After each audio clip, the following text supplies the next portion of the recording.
Besok tanggal 18 Desember tahun 2021, Amel ultah ke-24 dan kasus Subang tepat 4 bulan, Polda berikan kado umumkan tersangka. Namun sebelum lanjut mohon subscribe channel ini dulu, agar kalian tidak ketinggalan informasi setiap hari. Bagi kalian yang sudah subscribe, semoga banyak rezekinya dan sehat selalu. Kalau sudah subscribe mari kita lanjut.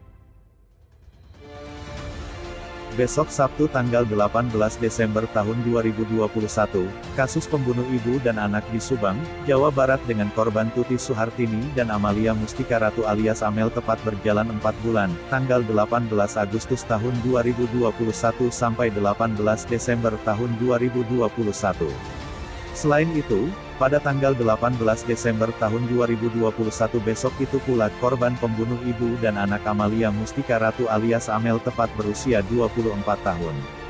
Dalam sepekan terakhir ini santer dikabarkan, Kepolisian Daerah Polda, Jawa Barat yang mengambil alih kasus pembunuh ibu dan anak di Subang dari Polres Subang, akan mengumumkan siapa tersangka dalam kasus ini pada tanggal 18 Desember tahun 2021 sekaligus sebagai kado ultah untuk Amel. Kita sudah mengumpulkan beberapa saksi dan dalam waktu dekat sudah mengarah kepada nama-nama tersangka. Mohon doa restunya ya, tutur Kapolda Jabar Irjen Pol Suntana. Dalam pernyataan singkatnya, Kapolda Jabar Irjen Pol Suntana menyebut mengarah kepada nama-nama tersangka. Itu menyiratkan bahwa tersangka dalam kasus Subang nanti akan lebih dari 1 orang. Dari pernyataan Kapolda Jabar Irjen Pol Suntana itu pula, tersirat bahwa tidak akan lama lagi kasus Subang ini akan segera terungkap dan ada beberapa saksi yang telah diperiksa statusnya akan segera ditingkatkan menjadi tersangka.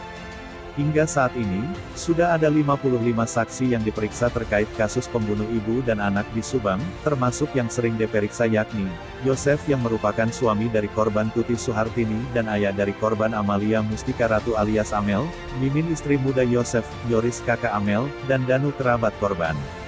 Soal lamanya pengungkapan kasus pembunuh ibu dan anak di Subang, Irjen Suntana yang mantan Wakabaintelkam Polri mengatakan itu karena pihak kepolisian harus berhati-hati dalam menetapkan seorang tersangka.